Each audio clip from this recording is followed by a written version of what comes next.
Below the creaking remains of the catwalk is the abyss, and somewhere deep in that inky recess lies the source of all this horror, the wow. Yet, somewhere far closer, within the cloistered walls of Omicron, lies the only one left who knows how to stop it. When Simon arrives at Omicron, he finds the place inaccessible due to a station-wide quarantine. In hopes of finding a means to override it, he enters the neighboring outbuilding. Inside, Simon stumbles across the remains of a man. Judging by the most recent entries in the System Updates folder, this is likely the body of Olavi Savari. Yes, it's possible that it could be someone else, since the terminal does house entries from other Omicron staff, but the likelihood of that being the case is remote, primarily because A, we already know Adam Galaski met his fate at Site Theta, and B, Volchek is actually a woman. A dead body is no longer a strange sight by this point in the game. This one, however, should immediately strike us as odd. Unlike the other bodies found throughout Pathos 2, Savari's skull seems to have exploded from within. Simon attempts to data mine the body to listen upon his final moments. Instead, he hears only static.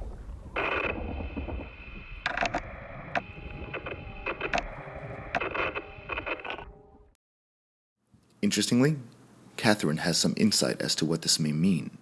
It must have overloaded his black box. Humans have black boxes? Here we do. Company policy. It records your vitals to help medical personnel treat you in case of accidents. That's how I can hear the dead.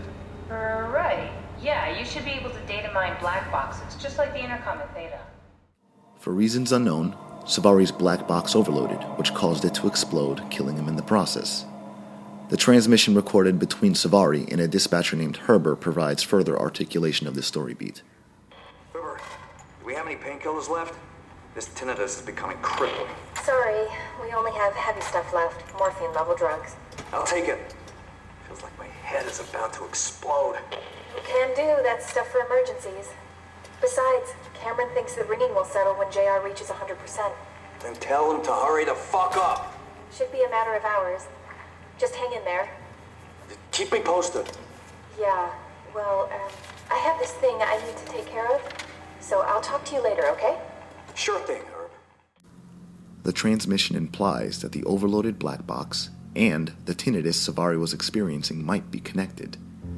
Curiously, Herbert ends the transmission abruptly, a bit of foreshadowing of not just her goal, but her unfortunate fate as well. A nearby terminal also provides a glimpse of things to come. Here we see the black box statuses of all of Omicron's crew. All offline, all deceased. Even more intriguing is the way Simon manages to find the quarantine code. Just as he begins his search, the nearby terminal glitches out. It gets his attention and displays the exact number he needs to deactivate Omicron's lockup procedure. Someone, or something, wants him to come inside. After deactivating the quarantine, Simon manages to make his way into Omicron, where he is greeted by more dead. These bodies, like the one in the outbuilding, also have overloaded black boxes. These bodies, unlike the one in the outbuilding, no longer have their heads. In fact, they are indicative of the condition of all of the dead found throughout Omicron. When reaching the second floor of the station, Simon discovers a glass containment chamber where he witnesses a strange entity within. This being appears and disappears before his eyes. Judging by the effect it has on Simon's perception, we can identify it as a creation of the WoW. However, unlike the other proxies we've encountered thus far, this one can speak.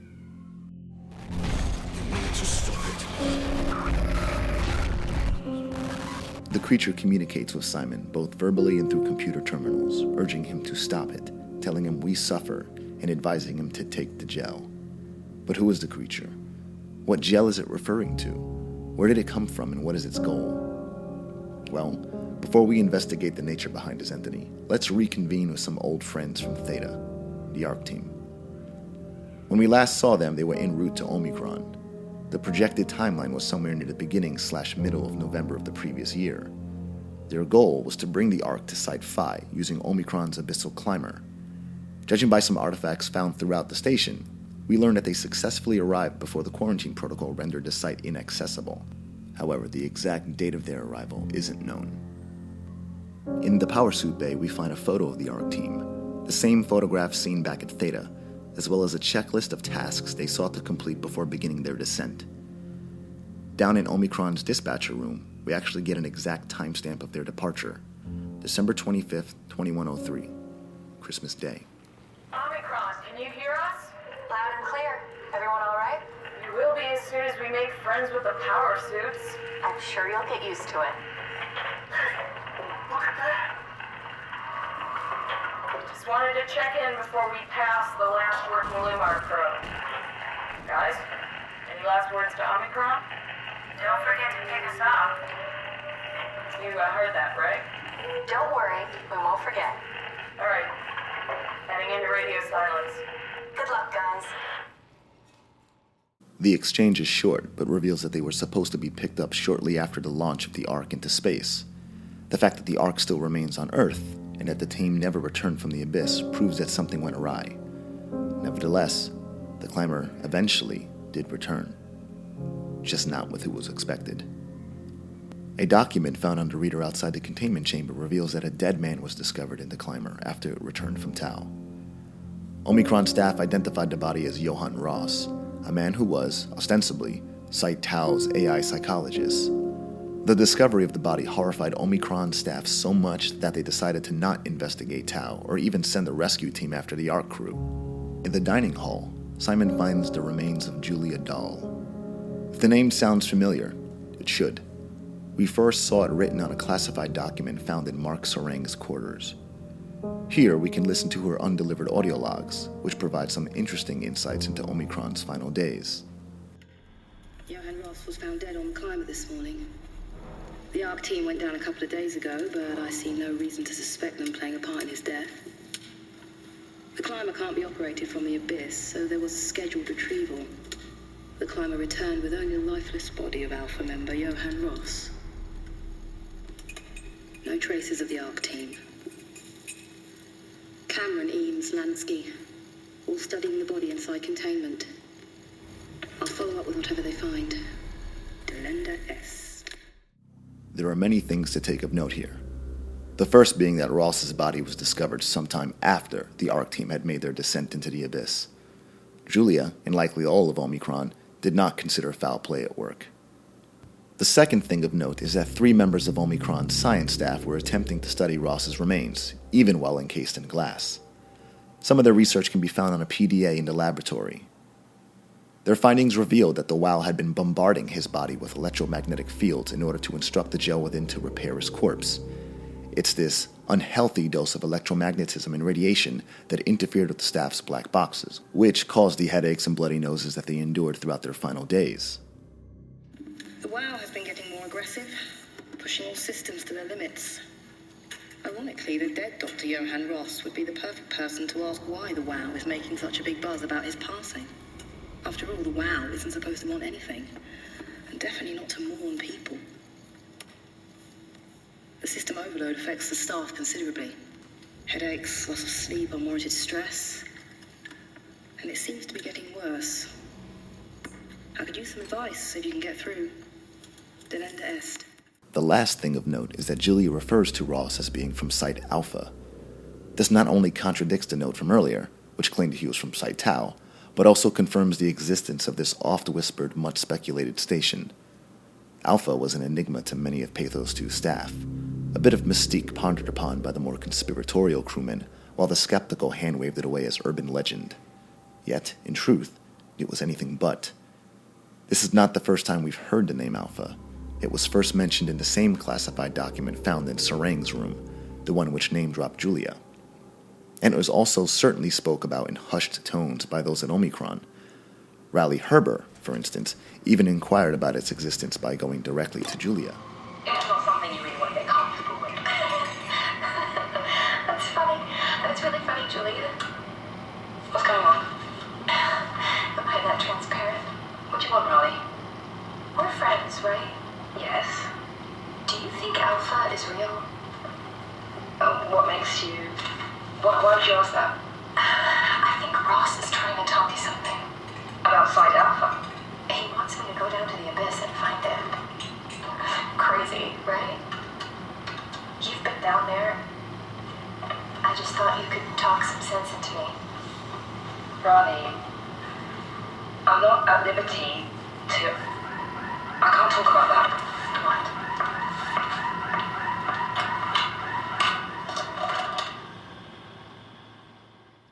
Additionally, the Serang document also refers to Johann Ross. Seeing how both the door to Serang's quarters and the document found within are labeled as property of Carthage Industries, it's safe to presume that all three of Pathos 2 staff members were agents of this shadowy corporation. But to what end? Well, with Mark having killed himself, Ross being found dead on the climber, and Dahl no longer having a head, it's safe to presume that the secret died with them. The most we can do is theorize with the information we have been given. Sadly, there is precious little known about Carthage. The game offers nothing to base our speculations on, save for the knowledge that certain members of Pathos 2 were under their employ, and that the WoW was promoted to main governing AI of Pathos 2 under their command. The only extra bit of suppositional fodder comes from the Latin phrase Dahl bookends her transmissions with, delenda est. The expression refers to a short story written by Paul Anderson, which in itself is an allusion to the phrase Cathargo delenda est, which translates to Carthage must be destroyed. How this correlates to the events of the game is anyone's guess. It is possible that the quote is meant to refer back to the Third Punic War, where the quote originated. The conflict between the Carthaginians and the Roman Republic resulted with the total destruction of the city and the death/enslavement of their peoples.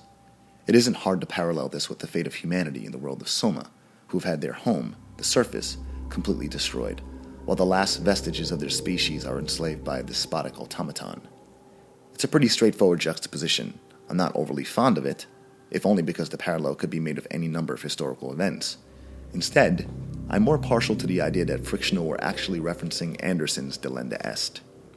In the short story, a group of renegades travel back in time and change the outcome of the Second Punic War.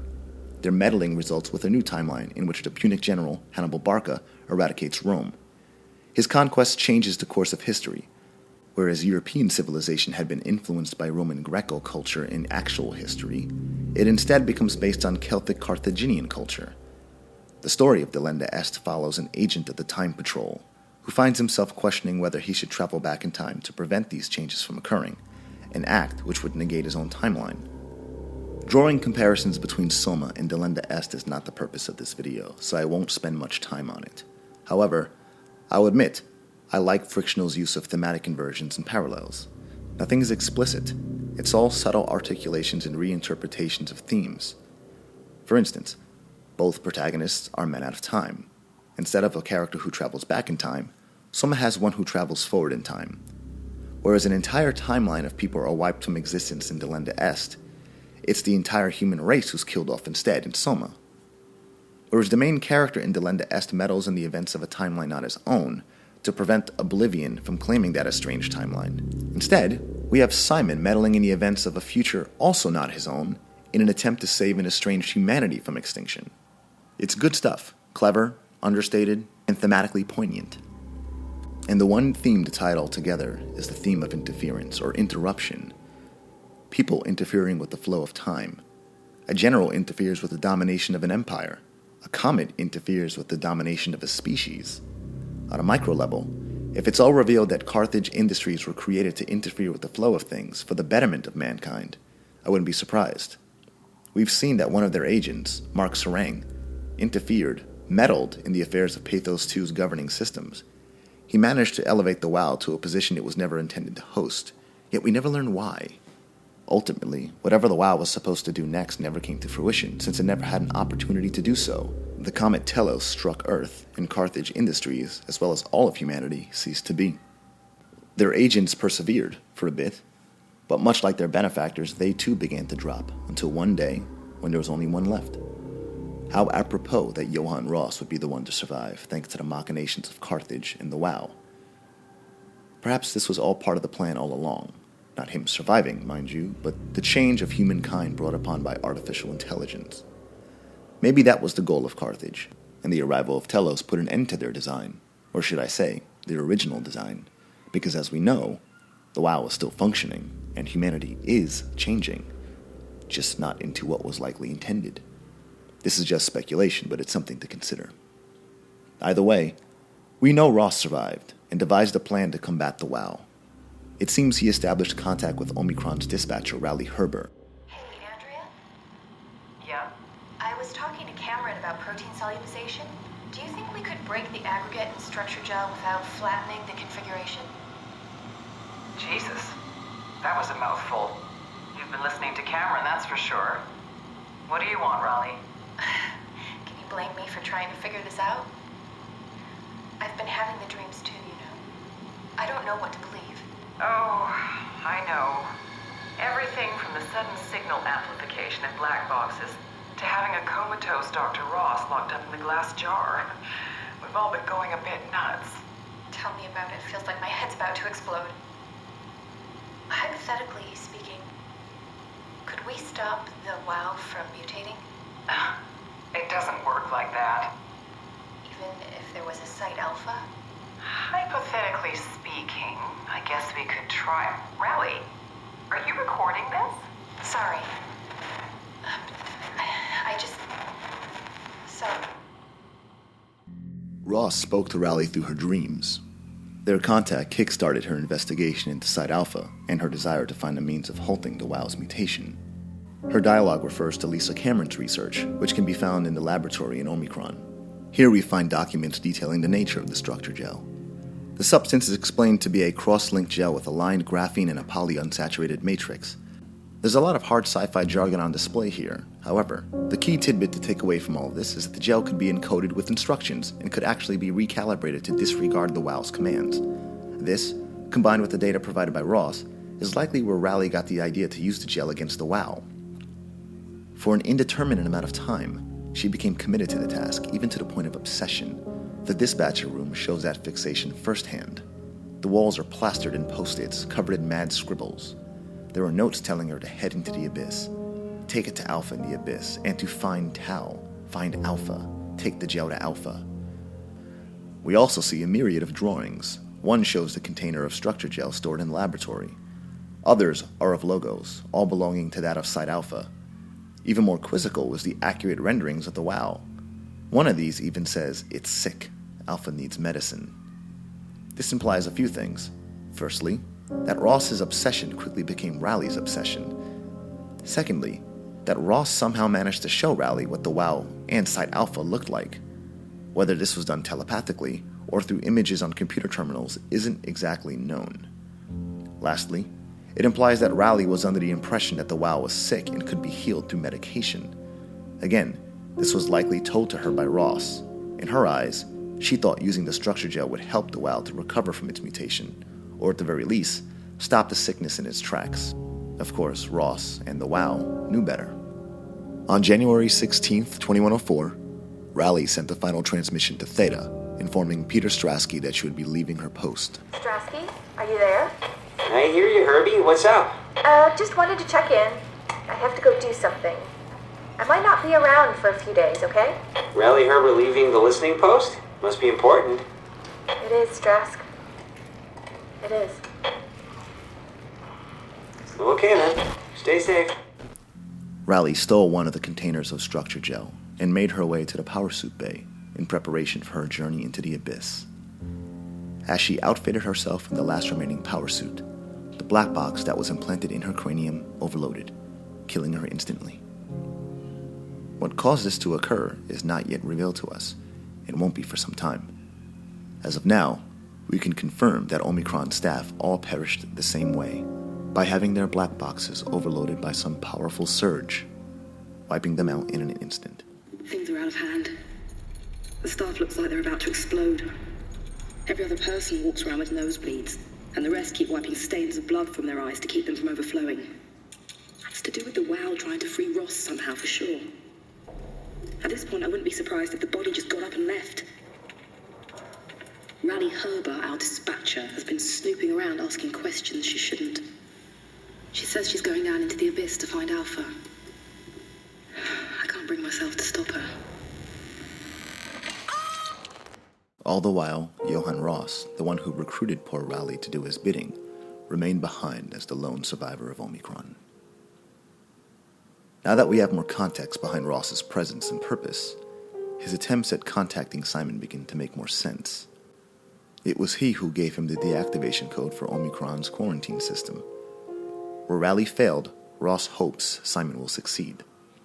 Simon eventually makes his way to the power suit bay, where he finds the remains of Raleigh Herber encased in a damaged power suit. Catherine informs him that he can use that suit to travel into the abyss, but before he can do so, he'll first need to repair it in order to move his consciousness into it. After acquiring all the necessary items to get the suit up and running, Ross liberates himself from his imprisonment. Simon then returns to the power suit bay, where he manages to repair the suit. He moves his consciousness into it. After doing so, Simon realizes that he wasn't transferring his mind into a new body, but actually uploading a copy into one instead. His original body still houses a functioning consciousness within it, and Simon is left with a moral quandary: to abandon his old body at Omicron, where it will one day reawaken and be left to fend for itself, or to drain its battery, sparing it from the misery of a world without hope in life, but also depriving it of a chance, no matter how remote that chance may be. Regardless of your choice, Simon boards the climber. With his new body, he is now capable of withstanding the immense pressure of the abyssal depths. As the climber begins his descent, Catherine and Simon wax philosophical for a bit.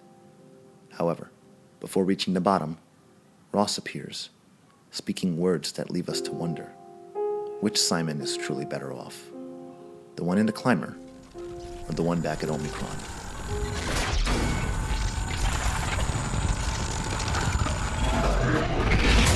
You did it! You did it! I will make preparations.